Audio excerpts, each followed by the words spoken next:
Olá, tudo bem? Que bom ter você aqui. Apresentações feitas, agora você já sabe quem eu sou, qual é o meu propósito. Vamos de fato adentrar neste mundo. Te convido mais uma vez a iniciar essa jornada comigo para que a gente possa junto aprender um pouco mais sobre o processo civil. Afinal, essa é uma construção constante. Como eu disse no meu vídeo de apresentação, a intenção aqui é apresentar o direito processual civil, sim, mas de uma maneira um pouco diferente do que a gente vê na sala de aula ou mesmo em alguns cursos preparatórios para concursos, enfim. A intenção aqui é fazer um método de aprendizagem baseado em problemas. Como vocês podem ver já pelo slide inicial, o nosso objetivo aqui é trazer o direito processual do artigo 1º até o artigo 8º, porém com uma abordagem direcionada à resolução de questões, porque acredito eu que este é o método mais efetivo para quem de fato precisa de uma aprendizagem um pouco mais prática, um pouco mais pragmática, preparatória para os cursos, os concursos que virão a fazer. Então, te convido mais uma vez a iniciar essa jornada comigo. E aqui, para esse primeiro momento, nós iniciaremos nos slides e artigos iniciais, do artigo 1º ao artigo 6º. E utilizaremos algumas questões de concursos recentes, tá? Então, consegui fazer uma boa curadoria de questões aqui e nos utilizaremos de questões do concurso para Ministério Público Estadual da Bahia, uma da banca da CPCom e uma da IGEDUC também, que são bancas que são renomadas com questões que são práticas, claras, com baixo índice de recursos e de revisões, para que a gente possa iniciar. Então, basicamente, quando a gente fala sobre o direito de processo, o processo civil, né, o direito processual civil, lógico, existe uma bagagem um pouco anterior que quem é do curso de direito sabe que antes de você estudar o processo civil, você estuda um pouco sobre direito constitucional e tem uma matéria que é muito específica também em algumas faculdades que se chama Teoria Geral do Processo. Então, que são alguns passos anteriores para explicar um pouco mais sobre a formação do direito processual, algumas fontes, né? Quem se lembra lá do Venosa, do Miguel Reale. Então, assim, existem algumas dogmáticas, né? Alguns estudos que são muito fundamentalistas, que vão lá no comecinho do processo. Como eu disse, esse não é o nosso objetivo, aqui é para ser pragmático, aqui é para a gente ir direto ao ponto. Então eu vou pular um pouco dessa parte. Pode ser que você sinta falta de alguns termos, de alguns princípios, mas isso não atrapalha o nosso estudo, principalmente quando a gente fala de resolução de questões. Tudo bem? Então, feito esse disclaimer aqui, vamos apresentar as 3 questões que vão nortear o nosso estudo de hoje, para que a gente possa já deixar esse gostinho e entender o que será abordado nessa aula de hoje, tá bom? Então, a primeira coisa, igual disse, né, a gente trouxe aqui uma questão do ano de 2017, lembrando que o nosso CPC é de 2015, então ele trouxe várias inovações, então muitas dessas questões dos primeiros anos de aplicabilidade do CPC foram voltadas justamente a essa adaptação que foi trazido de novidade a partir do Código de Processo Civil de 2015, né, o novo Código de Processo Civil. Então, este é um concurso para advogado para a Prefeitura de Patos, na Paraíba, abraço para Paraíba. E a questão é a seguinte, o artigo 1º, então como eu disse, né, começamos pelo começo, o artigo 1º do novo Código de Processo Civil trata sobre as normas fundamentais, isso é importantíssimo, tá? Porque, lógico, todo começo de código, para você que ainda não está familiarizado com o direito, ele começa estruturando o código para depois ir especificando, né? Trazendo casos mais concretos. Então é normal a gente ter uma parte um pouco, não vou dizer abstrata, mas um pouco mais generalista para que depois a gente avance para as questões que são mais pontuais da aplicação do código propriamente falando. Então, se tratando de normas fundamentais, o artigo 1º preceitua que, e olha que absurdo, mas eu quis trazer essa questão justamente para mostrar para vocês que muitas das vezes o direito é baseado, infelizmente, na decoreba. Ainda existem estes concursos que vão te cobrar a, o fato de você decorar a redação de alguns textos de lei. É triste, mas eu não posso deixar de apresentar uma questão como essa, porque isso pode cair no seu concurso. Então você precisa entender que ao preceituar que a alternativa, você vai ler, você vai falar assim, mas é tudo igual. Nossa, são 5 alternativas iguais. Mas não, olha o pulo do gato. O processo civil será instruído, ordenado e interpretado, conforme princípios, piriri pororó. O processo civil será ordenado, disciplinado e interpretado, conforme os valores e normas fundamentais. O processo civil será ordenado, interpretado, conforme valores. O processo civil será instruído, ordenado e interpretado, ou o processo civil será instruído, organizado e interpretado. Sim, é uma questão que vai te cobrar texto de lei. Você saber texto de lei. Mas calma, que quando a gente for fazer a explicação do princípio da norma, ficará mais fácil de você entender. E lógico, existe uma jogada, né, que muitas das vezes a gente aprende nos cursos, para que a gente possa decorar algumas coisas assim, que infelizmente a gente sabe que são conteúdos de concursos. Então existe uma saída, uma sacada para você lembrar desse artigo 1º, porque justamente pelo fato de ser o primeiro, é um artigo que é muito cobrado e recorrentemente será aplicado em provas e em concursos, tá bom? Então essa é a primeira questão, que logo, logo a gente vai entender mais sobre ela e resolver juntos. E pulando para a segunda questão, a gente tem que o novo código, mais uma vez, né, apesar de ser de 2025, é muito comum ler esse tipo de nomenclatura, o novo Código de Processo Civil.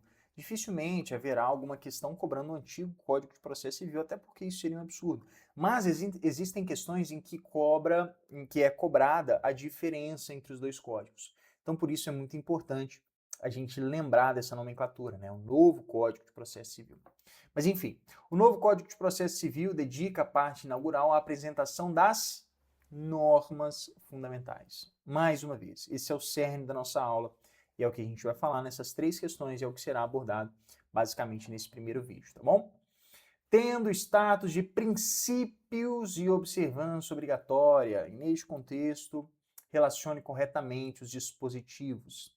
Então a gente tem aqui 1, 2, 3, 4, 5 artigos que fazem correlações com princípios do Código de Processo Civil. E o nosso objetivo será correlacioná-los, ou seja, ligar um ao outro. Todo artigo, né, não todo artigo, mas esses artigos mencionados em específico, fazem uma menção ou explicam ou aplicam princípios processuais civis dentro do ordenamento jurídico. Então, o objetivo dessa questão é fazer com que você lembre qual princípio se refere ao quê e como isso é trazido dentro do Código de Processo Civil. Logo, logo responderemos essa pergunta após a nossa explicação sobre os princípios também, tá bom? E por fim, a questão número 3. Uma das novidades... Olha para você ver, mais uma vez, 2025, tá bom? Concurso de 2025, prova Cefet Bahia para promotor de justiça. Um abraço para os concursandos que sonham com o cargo de promotoria. Você vai conseguir, tá bom? Então, para a gente poder trazer, né, já um pouco do que você vai viver nas suas provas, uma das novidades do Código de Processo Civil, novidade em 2025, mas ainda assim, mais uma vez, é a abordagem, né? Foi a instituição de uma parte geral. Lembra que eu falei lá no começo do vídeo que existe um início estruturante para que depois seja abordado, propriamente falando, as especificidades da aplicação do Código de Processo? Bom, então o primeiro capítulo foi reservado às normas fundamentais, reproduzindo princípios e regras expressamente previstos na Constituição Federal e outros não expressamente previstos.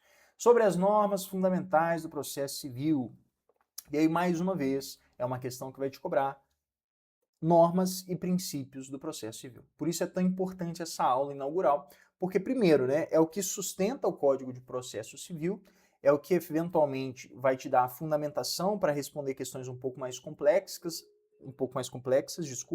porque sempre que você se lembrar e ficar em dúvida sobre a resolução de uma questão, tem que se apegar aos princípios, porque o princípio, apesar de ele estar lá na parte inicial do Código de Processo Civil, é o que norteia todas as normas e regras desse código. Então, provavelmente, uma questão que você terá dúvidas sobre como resolver. Se você se lembrar dessa aula inaugural, desses princípios que baseiam o Código de Processo Civil, você conseguirá encontrar pelo menos um norte para a resposta de uma pergunta muito específica, tá bom? Então essa é uma pergunta que fecha nossas 3 perguntas para essa aula inaugural, para que a gente possa adentrar agora na explicação e, eventualmente, lá no final, a gente possa responder junto, que você vai ver que faz muito mais sentido.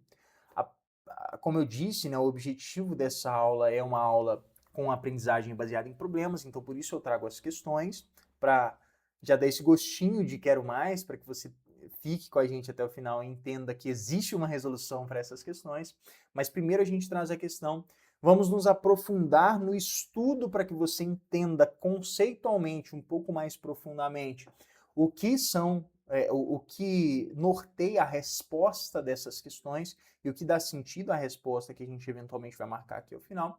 E lá no final do vídeo a gente vai responder essas questões. Então, se você quer saber só a resposta, eu te autorizo, pode pular para o fim do vídeo, vai lá ver as questões, as resoluções. Mas te convido mais uma vez a fazer essa linha de aprendizagem, porque eu acho que facilita. Então agora a gente vai se aprofundar nestes termos, no que norteia, né, no que tangencia principalmente essas questões, para que fique mais fácil da gente responder as perguntas ao final. Então vamos lá? Bom, aqui de cara, infelizmente, não tem jeito de fugir, eu já estou te dando um spoiler, né, sobre a resposta de uma das questões que a gente falou, mas não tem jeito de fugir, porque o artigo 1º, que é justamente o início do nosso estudo, ele tem esse texto de lei que fala que o processo será ordenado, disciplinado e interpretado conforme a Constituição Federal. E eu te falei que eu ia te dar um pulo do gato, né? Uma coisa para você se apegar e lembrar. Então, se você é fã da Marvel, dos filmes da Marvel, se apegue nisso. O Sr. Thor, aquele, né, que a gente viu lá no filme da Marvel e em vários outros filmes, mas enfim. O Sr. Thor é filho de um senhor chamado Odin, não é verdade? Então, quando você lê esse artigo 1º, você sempre vai lembrar Thor, filho de Odin, ordenado, disciplinado e interpretado conforme a Constituição Federal. Se você consegue, se é bom de desenho, na hora que você for fazer as anotações sobre o artigo 1º, desenha lá o martelo do Thor, o Mjolnir, como é que ele chama? Mjolnir mesmo, né? Desenha o martelinho do Thor que você sempre vai lembrar. Artigo 1º, Constituição Federal. Mas enfim, se você pensar também, é um pouco mais de feeling do direito, né? Mas quem já é do curso ou quem já está estudando há mais tempo, entende que procedimentalmente falando faz mais sentido que o processo civil seja ordenado, ou seja, organizado, né, estruturalmente organizado, disciplinado, ou seja, conforme as disciplinas, e aí a gente está falando de regramento mesmo, uma coisa mais impositiva, né? E por fim, a partir do momento que você tem uma estrutura e uma regra, consequentemente, essa regra e essa estrutura ela tem que ser interpretada conforme a Constituição Federal. Mas, se você quiser se lembrar do hack, né, do nosso cheat aqui, do atalho que a gente pega, é se lembrar que Thor é filho de Odin. Então, a gente tem o ordenado, disciplinado, interpretado conforme a Constituição. Mas, basicamente falando, agora um pouco mais conceitualmente, né, que é o convite que eu sempre faço a você, refletir lá na questão e refletir dentro do escopo mesmo da parte doutrinária do direito, é a gente entender, quando a gente fala lá naquele TGP, lembra que eu comentei que algumas faculdades têm, existe a pirâmide de Hans-Kelsen, né? Que fala que basicamente todo o ordenamento do mundo ele segue uma padronização de hierarquia entre as normas e lá no topo está a Constituição Federal. Então, basicamente, todo o ordenamento que existia a partir da Constituição Federal vai ser norteado pela Constituição, até porque esse é o objetivo dela, né? Nortear as normas que a seguem. Então, vamos dar um exemplo bobo aqui, que eu estou com uma garrafinha em mente aqui, eu estou vendo aqui. Se for criado um código de leis sobre garrafas térmicas no Brasil, esse código ele vai ser ordenado, disciplinado e interpretado conforme a Constituição Federal. Se for criado um código de conduta normas para vídeos online em plataformas de conteúdo digital. esse código será ordenado, disciplinado e interpretado conforme a Constituição Federal. Então, a Constituição Federal é a base de todas as outras normas, né?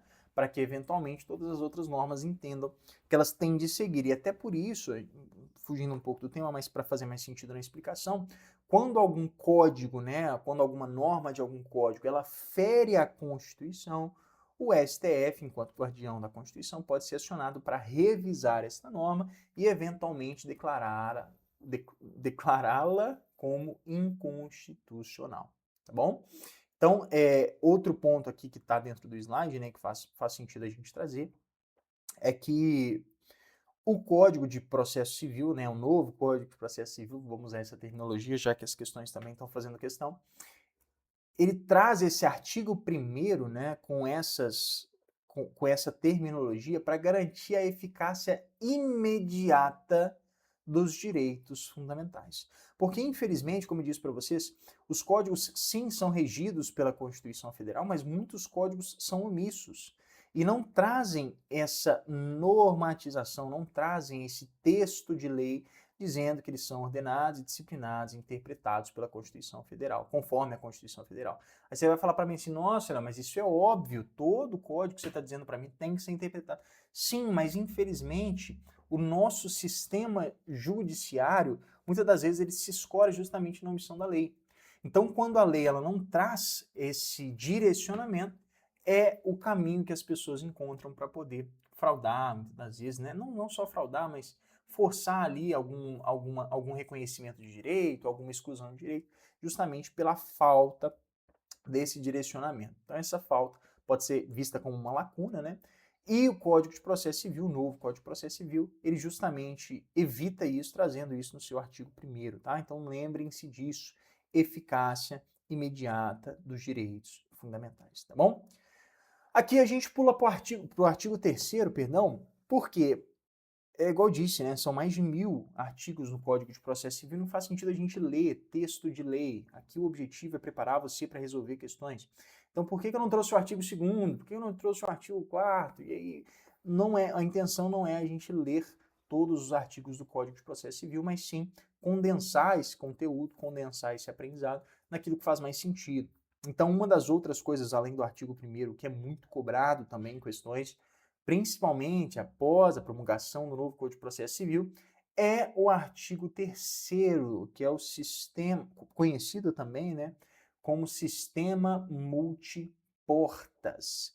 Isso aqui, galera, para ser sincero com vocês, existem mestrados sobre isso aqui, existem doutorados sobre isso aqui, existem cursos de direito de 80 horas de duração só sobre sistemas multiportas. Mas nós não temos tempo para nos aprofundar tanto em conceitos, mas como eu disse para vocês, o nosso objetivo é justamente entender para que a gente possa resolver questões. Então, o que você precisa saber sobre o artigo 3º do Código de Processo Civil para resolver questões, para entender essa nova conceituação que veio, né, a partir do Código de Processo Civil sobre esse sistema multiportas. Bom, o primeiro ponto é que o conceito do sistema multiportas é que o antigo Código de Processo Civil, e lembrem-se que eu falei que algumas questões cobram não o Código de Processo Civil de 76, mas a comparação entre os dois. Por isso que esse artigo é importantíssimo que você saiba, porque isso aqui é uma novidade. Isso ser normatizado no Código de Processo Civil brasileiro é uma novidade.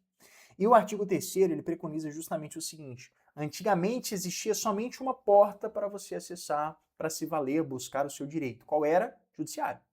Então, se você queria garantir o seu direito, você batia na porta do juiz, contava para ele a sua história, e o juiz, não o juiz, né, o juízo, né, isso é uma questão conceitual, iria decidir se você tinha ou não direito àquilo que você estava pleiteando. Ponto. O que acontece é que a partir desse artigo 3º, e conceitualmente a partir do Código de Processo Civil de 2015, a Lei 13.105, instituiu-se esse sistema multiportas, em que não só mais existe o juízo, né, a justiça, o judiciário propriamente falando, para resolver as suas questões. Porque agora, para além do judiciário, nós temos a figura da arbitragem e a figura da autocomposição.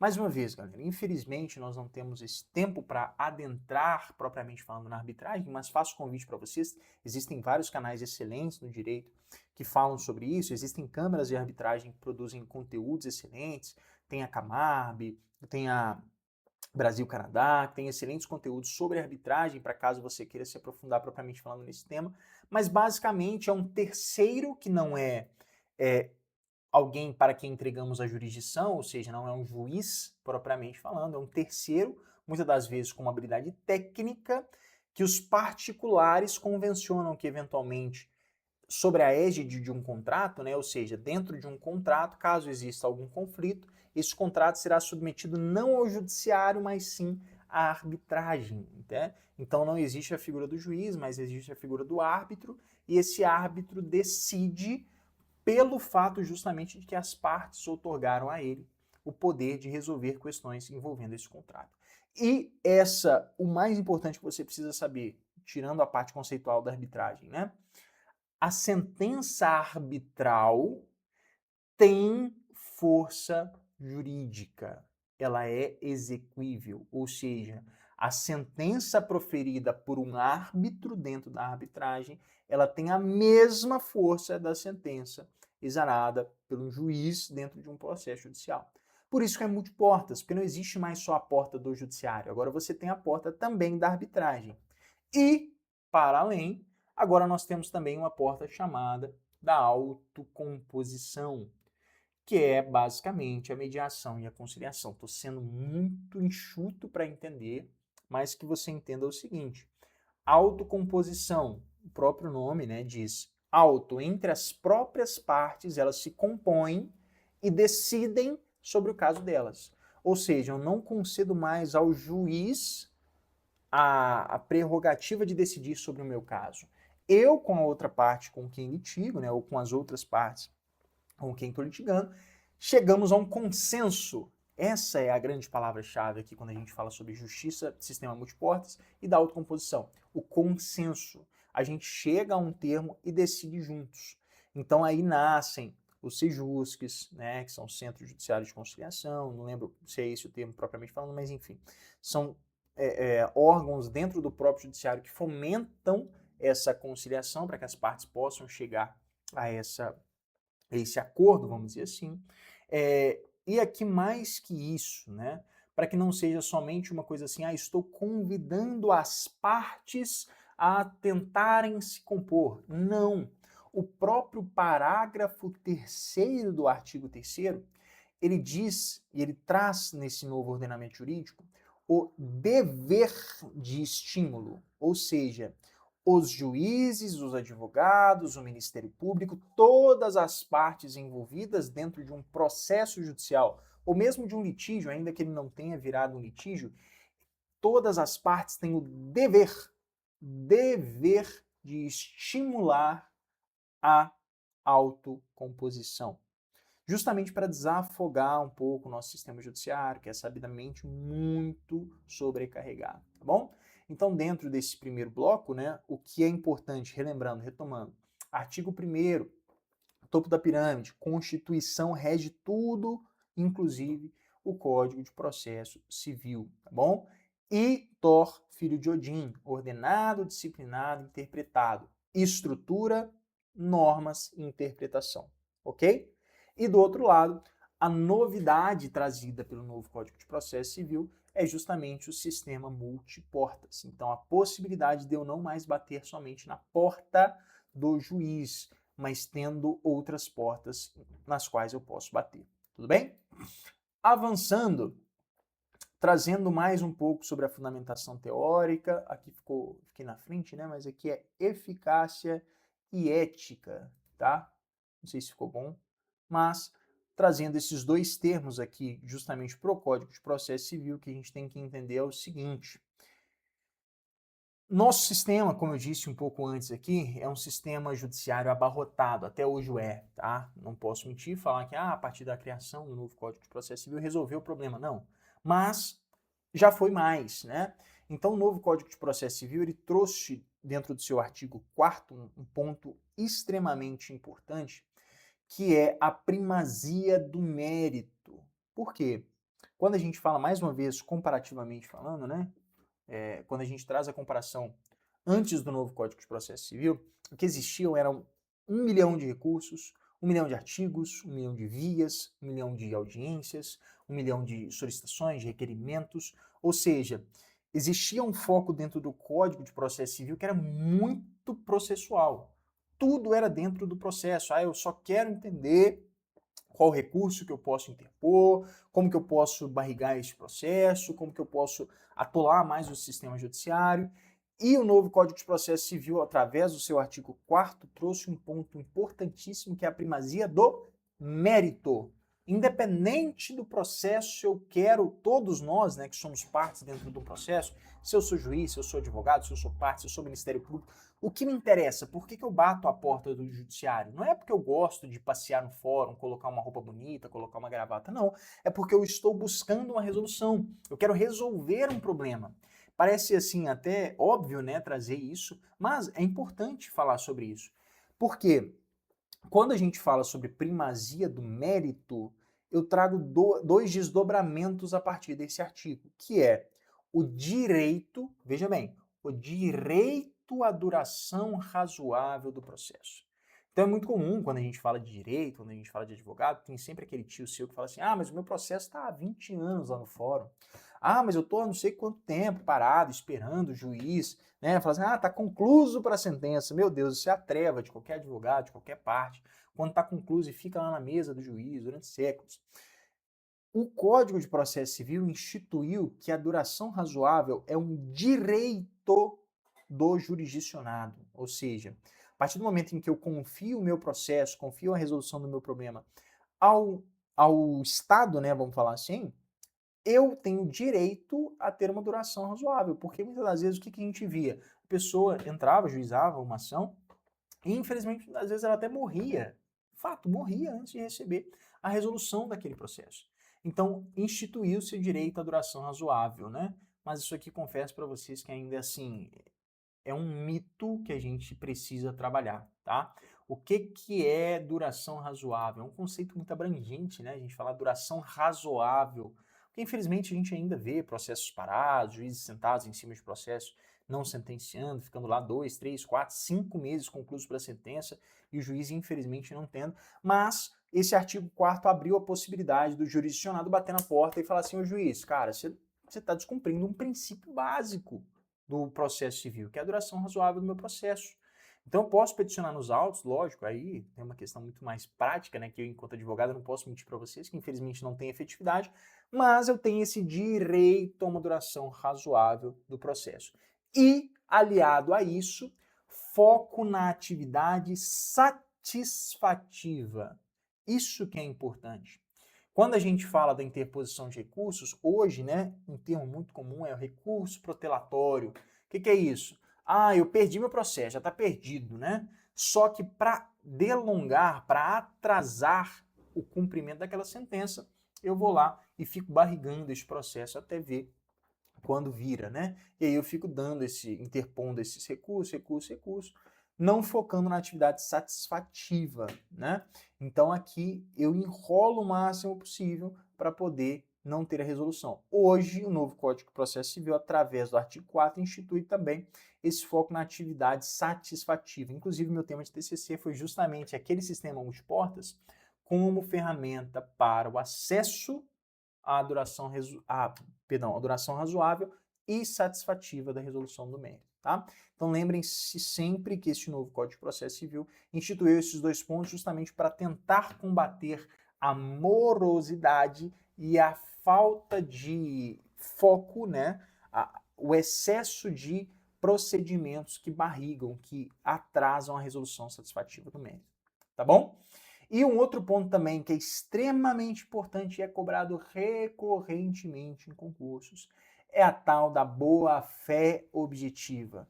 Lembra que eu falei que muitas das vezes era praxe dos advogados ou de todas as partes, né, interporem recursos, fazerem manobras dentro do processo para alongar aquela satisfação, aquele acesso ao que de fato interessa, que é a sentença, né, ao cumprimento da sentença, principalmente falando.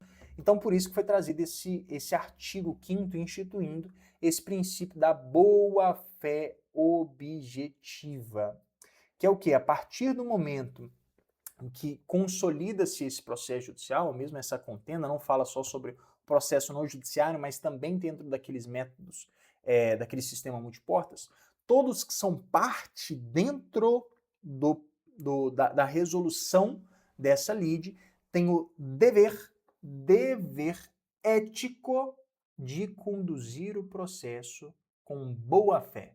Quando a gente fala de boa fé, eu sempre tento explicar ao contrário, porque conceituar o que é boa fé é mais difícil, né? Porque muitas das vezes por mais que a gente tente instituir dentro de um Código de Processo Civil uma conduta que é padrão, pode ser um conceito um pouco subjetivo. E ao final, até para aplicar uma multa por má-fé, essas coisas assim, vai depender da aplicação do juiz. Mas o que eu quero que você entenda é que a boa-fé é justamente o contrário da má-fé. Então, todas as vezes que alguém age de má-fé, ela não está agindo de boa-fé. Nossa, Léo, mas isso é óbvio. É óbvio. Mas é um dos caminhos mais fáceis de você entender isso. Ou seja, todas as vezes em que alguém age de má-fé, incluindo, olha que interessante, incluindo o juiz, incluindo o juiz. Se existe má-fé dentro da consolidação, da aplicação das leis, ou mesmo da resolução de uma contenda, não está sendo observado o princípio da boa-fé objetiva. E isso gera sanções, tanto dentro do escopo do processo propriamente falando, né, seja eventualmente uma multa por má-fé dentro do processo, pode gerar benefícios processuais para a parte que foi vítima dessa má-fé, como, né, eventualmente ter o seu processo priorizado e assim por diante, mas principalmente falando, o ponto importante que vocês entendam, é que não é só uma questão conceitual. Eu não botei, eu não, né? Mas enfim, quando consolidou-se lá esse artigo, esse Código de Processo Civil, não colocaram lá o princípio da boa-fé somente como algo bonito para ficar na parede, não. Se você não segue a boa-fé objetiva dentro do processo, você tem a possibilidade de incorrer em sanções, tá bom? Inclusive o juiz, não se esqueçam disso. O juiz não é Deus, ele acha que é, né? Mas se ele não seguir a boa-fé objetiva, ele está sujeito às sanções punitivas pelo descumprimento do princípio da boa-fé objetiva. Tudo bem? Por fim, mas não menos importante, o princípio, mais uma vez, norteador, porque lembra quando a gente falou do sistema multiportas do artigo 3º? O sistema multiportas só existe, ou pelo menos só tem eficácia, a partir do artigo 6º, que traz o princípio da cooperação. Então, mais uma vez, inovação do Código de Processo Civil. Princípio da cooperação. Todas as partes integrantes do processo devem cooperar entre si para a resolução satisfativa e com duração razoável do mérito. Tá vendo como tudo se conecta e faz sentido a gente fazer dentro desse escopo? Porque a partir do momento em que a gente tem um sistema multiportas, a partir do momento em que as partes têm o dever, a obrigação de agir com boa fé, a partir do momento em que a gente se conecta, todos buscando a primazia do mérito, e a partir do momento em que todos são regidos dentro da constitucionalização, a gente consegue buscar de forma mais efetiva esse mérito, o que é buscado no final das contas, tá bom?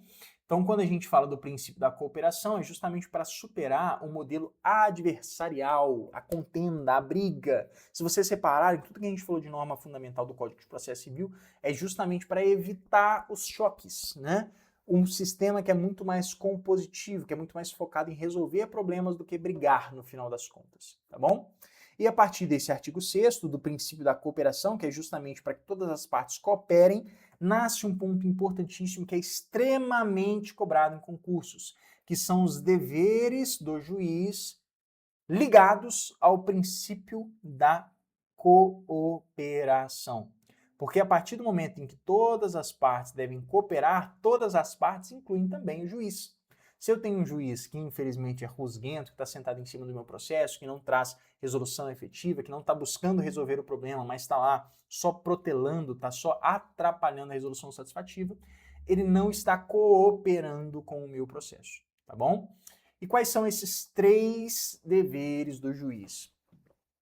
Primeiro, dever de prevenção. Eu trouxe ele aqui no meio, mas eu vou trazer ele como primeiro para que faça sentido com o sistema multiportas. Isso é um pouco mais prático, mas para vocês entenderem. Se eu, como advogado, se eu distribuo um processo hoje, se eu ajuizo uma ação hoje, agora, com vocês aqui, junto comigo, a primeira coisa que acontece é a designação de uma audiência de conciliação. Ou seja, antes de qualquer argumento, defesa, antes de instituir propriamente falando a briga, o que é o dever do juiz? Prevenir o litígio. E como ele faz isso? Com uma audiência de conciliação. Então, o primeiro ponto dentro de um processo civil hoje no sistema judiciário brasileiro é a tentativa de conciliação justamente para prevenir o litígio. E muitas das vezes, se você estiver dentro de uma audiência de instrução e julgamento, lá na frente, né? Depois dessa tentativa de conciliação que foi frustrada, a defesa apresentou, né, a sua contestação, já houve a impugnação, o processo está lá na frente, está aquela brigalhada danada. Se o juiz ele abre a audiência de instrução e julgamento, muitas das vezes, se ele for um juiz que segue à risca o Código de Processo Civil, o que é a primeira coisa que ele vai fazer na audiência de instrução e julgamento? Partes, tem um acordo? Existe a possibilidade de chegarmos a um acordo? Doutor, tem alguma proposta de acordo? Por quê? Porque ele tem um dever de prevenir o litígio. E durante todas as fases do processo. Tá bom? E também uma parte importantíssima, né? Que é o dever de esclarecimento. Todas as decisões devem ser fundamentadas e motivadas no que está dentro do processo e esclarecidas. Se eu peço dentro do meu processo, se eu ajuizo uma ação buscando A, B, C, e o juiz não traz a decisão dele sobre o ponto C, ele não está cumprindo com o dever de esclarecimento. E mais que isso, se ele traz a decisão dele sobre A, B e C, mas não fundamenta, não traz com clareza qual é a fundamentação da decisão dele sobre o ponto B, ele está faltando com o dever de esclarecimento. Então vejam que tira um pouquinho também dessa autoridade do juiz enquanto, eu sou o presidente, eu que decido sobre este processo. Tudo bem, faz sentido porque a gente te entregou a nossa jurisdição, você representa o Estado e você tem a autoridade para poder decidir sobre o meu processo. Desde que com clareza. Desde que você o faça com clareza. Então aqui está o dever de esclarecimento, tá? E por consequência também, né, um dever de consulta, ou seja, o juiz tem que estar disponível durante todo o processo para trazer esse esclarecimento, justamente para vedar uma decisão surpresa, para que ele possa trazer durante todo o trâmite desse processo exatamente quais foram as fundamentações. Então, inclusive as decisões que são interlocutórias, aquelas que não são terminativas, né, aquelas que não trazem uma sentença, estão sujeitas também da mesma forma ao dever do esclarecimento, ao dever da prevenção. Não é minha função aqui, ainda não estou trazendo sobre recursos, sobre ferramentas, né, de reforma de sentença ou reforma de decisão, mas lá na frente a gente vai falar sobre um instituto que se chama embargos de declaração, que ele serve justamente a isso.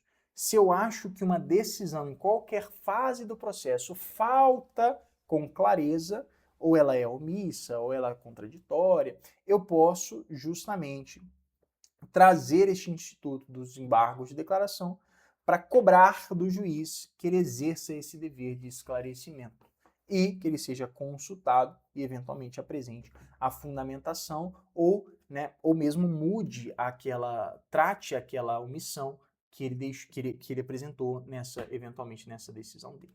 Bom, trazidos todos esses conceitos, eu sei que foi en passant, a gente já está com mais de 30 minutos de vídeo aqui, né? Mas a intenção, como eu disse, é ser prático, trazer para vocês o que muitas das vezes é levantado como questão dentro dos concursos.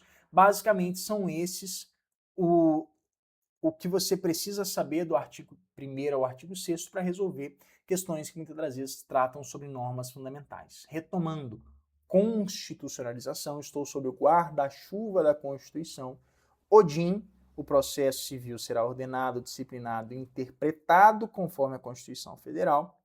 O novo Código de Processo Civil abriu novas portas que antigamente não existiam, que só existia a porta do judiciário, agora existe também a porta da arbitragem e da autocomposição, inclusive com o dever de estímulo obrigatório para juiz, advogados e Ministério Público, focando sempre em resolver a questão, ou seja, o processo ele serve para o mérito e não o mérito serve para o processo, tá bom?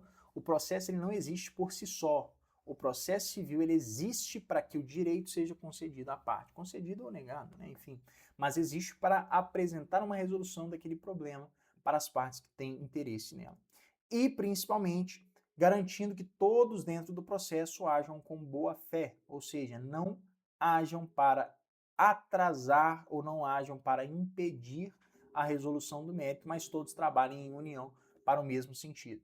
E para isso existe o princípio da cooperação, sob o qual principalmente o senhor juiz, tem deveres a partir desse princípio da cooperação. Fechamos? Aí agora sim, a partir de toda essa explicação, fica muito mais fácil a gente resolver as questões.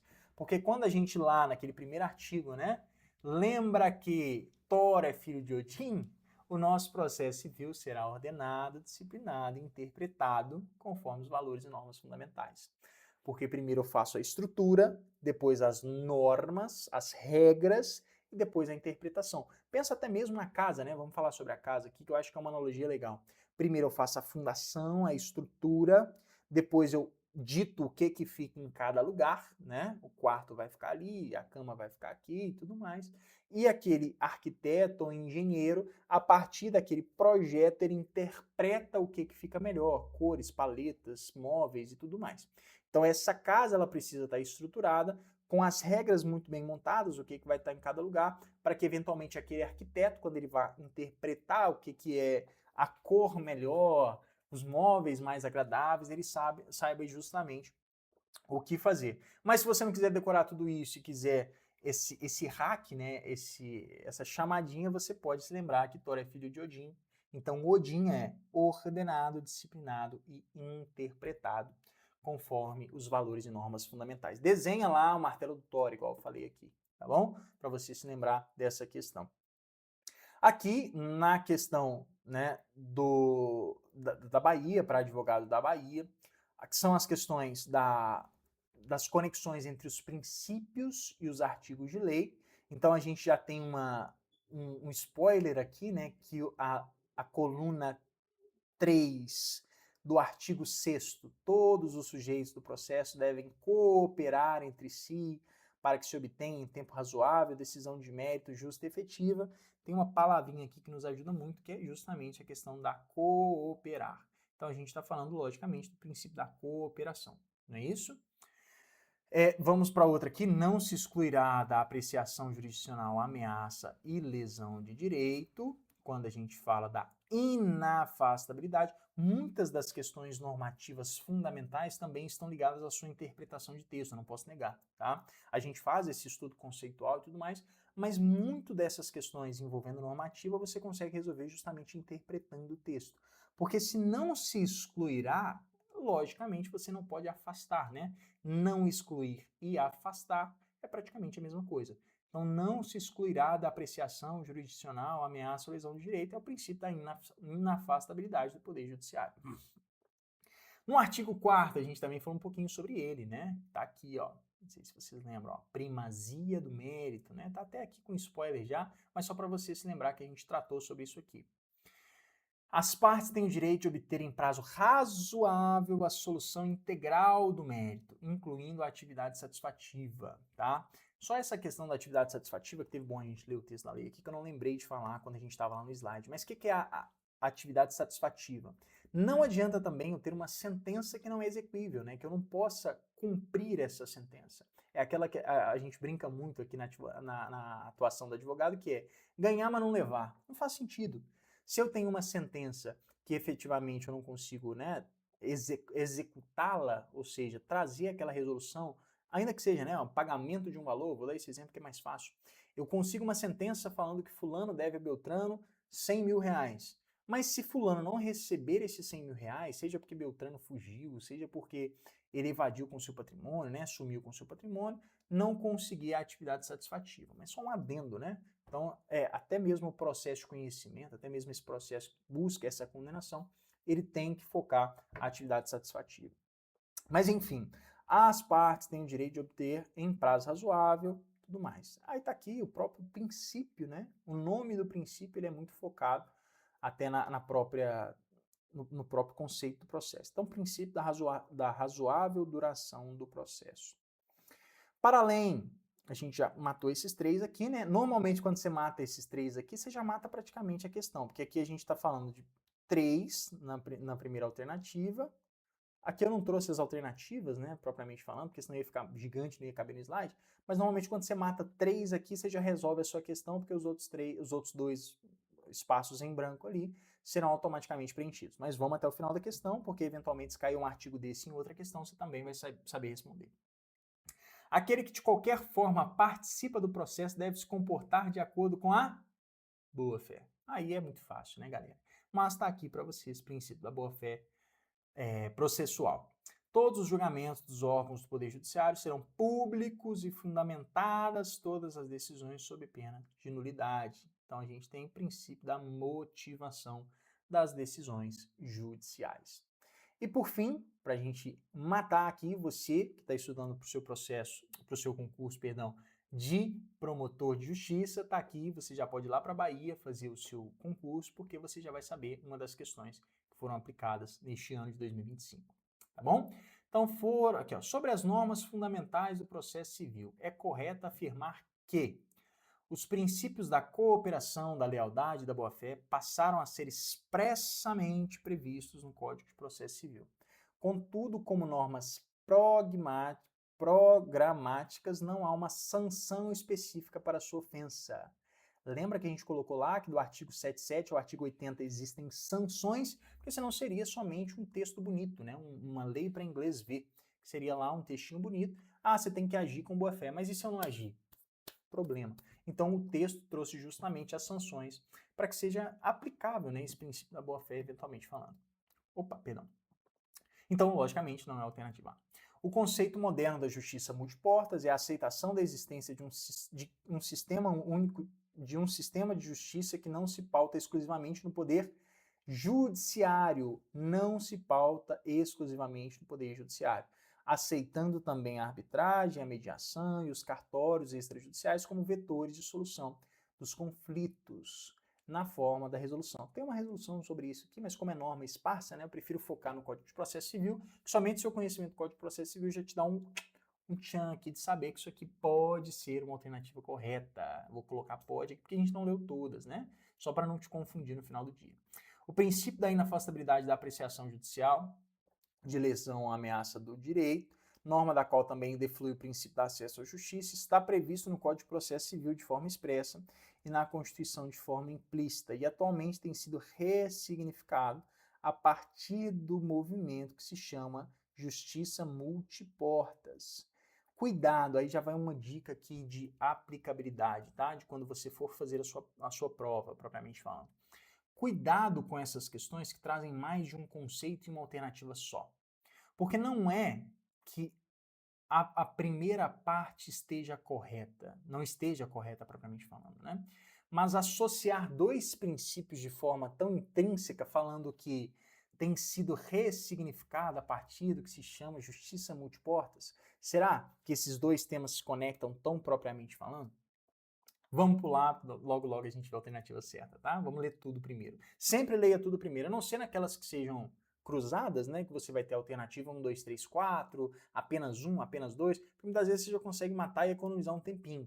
Mas nessas que tem todas as alternativas, sempre leia e marca aquela que você ficou em dúvida para certo e que você ficou em dúvida para errado, que isso é importante para você também, tá bom? É uma dica já de aplicabilidade. Ah, essa aqui eu acho que está certa. Eu acho que está certa, então coloca um ponto de interrogação e um certinho. Essa aqui eu acho que está errada, não tenho certeza que ela está errada. Coloca um ponto de interrogação e um xizinho. Na A, por exemplo, eu sei que ela está errada, porque a gente sabe que tem sanção. Eu vou cortar. A alternativa A não está entre as minhas possíveis soluções. mas a B e a C possivelmente podem estar certas. A gente vai ver logo logo por que de alguma delas não está, tá bom? D. O que rege a aplicação da norma processual no tempo é o princípio do isolamento dos atos processuais. A gente não falou sobre a aplicabilidade da norma, do tempo, do espaço, porque isso está muito lá no TGP, que é aquela outra matéria que eu falei para vocês, né? Mas vocês vão verem que muitas das vezes pode gerar essa dúvida, que a gente pode até trazer em uma outra aula, caso seja de interesse de vocês, tá bom? Segundo, a norma processual não retroagirá e será aplicável imediatamente aos processos em curso, respeitados os atos processuais praticados e as situações jurídicas consolidadas sob a vigência da norma revogada, salvo se essas situações jurídicas consolidadas puderem prejudicar as partes. Princípio da irretroatividade, está um pouquinho lá atrás, quem sabe a gente pode trazer para poder fazer um pouco mais de sentido. Mas mais uma vez, vamos ler todas as alternativas, não sei se está dando para ler, né, porque está bem pequenininho. E se eu estou lendo rápido também, depois vocês podem dar um feedback sobre a velocidade da minha fala, que é o primeiro vídeo, então não sei se eu estou correndo demais, tá? Por fim, última alternativa, a busca das soluções autocompositivas é um valor expressamente reconhecido pelo Código de Processo Civil, que deve ser estimulado pelos juízes, advogados, defensores públicos e membros do Ministério Público, inclusive no curso do processo judicial. Em nada é incompatível com o princípio da inafastabilidade ou do acesso à justiça. Mais uma vez, pontinho de interrogação, pode ser que esteja certa.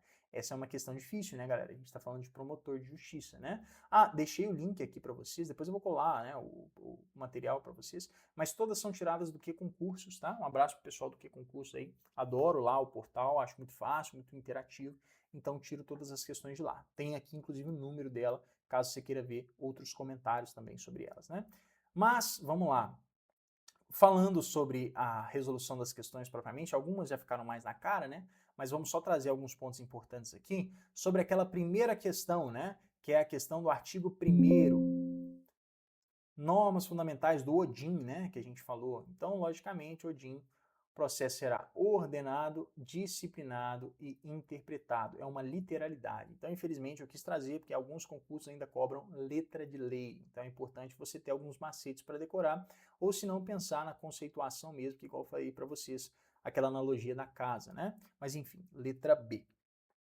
Quando a gente fala sobre aquela conexão entre os artigos, né? Tá aqui, quando a gente fala sobre a conexão entre o que é cada princípio, a vantagem do Código de Processo Civil é que muitas das vezes a nomenclatura do princípio ela é trazida expressamente no texto da lei, então fica mais fácil, tá? Então esse é o gabarito, igual eu falei para vocês, está aqui a ordem, né, das colunas, da ligação entre as colunas, então fica fácil, porque muitas vezes quando você responde uma, duas ali, você já mata o restante das colunas, tá bom? Mas o gabarito, letra B, e as colunas está aqui a correlação. Agora, trazendo a questão mais polêmica, que é a questão do nosso querido promotor de justiça, mais difícil, tá, galera? Porque tem muitos conceitos aqui que, igual eu disse para vocês, não é que estão errados, mas não se correlacionam. Então, cuidado quando uma questão traz a correlação entre mais de um princípio dentro de uma alternativa só. A chance de estar errado é grande. Por quê? Você vai ler e vai falar assim, pô, faz sentido pra caramba. De fato, o conceito moderno da justiça multipotas, parará, parará, parará, parará. Só que aí, muitas das vezes, quando ele vai tentar relacionar isso com outro princípio, é aí que incorre em erro. Mas vamos lá que eu vou trazer para vocês que o gabarito é a letra E. A autocomposição não fere a inafastabilidade. Ele a complementa, tá? A boa-fé a gente já falou, né, que ela possui sanção expressa e um outro erro comum também é que não há retroatividade benéfica. Isso aqui, igual eu falei, está lá mais no TGP, mas o que vocês precisam saber é que não existe a retroatividade para favorecer alguma decisão. Isso aqui é mais um Código de Processo Penal e retroatividade da lei penal, salvo para beneficiar o réu. E a gente já falou que a letra A também está errada porque possui, né? Agora vamos lá no que é mais difícil, que é a letra B e a letra C, para a gente matar. Por que a letra B e a letra C estão erradas nesta questão da promotoria? O conceito moderno de justiça multiportas é a aceitação da existência de um sistema de justiça que não se pauta exclusivamente no poder judiciário estatal, aceitando também a a arbitragem, a mediação e os cartórios extrajudiciais. Cartórios extrajudiciais, olha a filigrana aqui, olha onde está o pulo do gato. O cartório, ele não é um vetor de resolução de mérito. Ele é a chancela, ele somente bate o carimbo no que as partes se compuseram. Não existe dentro do cartório alguém que vai fomentar essa situação. O cartório vai simplesmente perguntar assim, o que vocês querem formalizar? Qual que é a autocomposição de vocês que vocês querem formalizar? E aí o cartório vai lá e vai chancelar, vai colocar uma estampa falando que o Estado reconhece aquele contrato, aquela convenção entre as partes. Então, quando a gente fala de cartório como vetor de solução de conflitos, é ir um pouco além, né?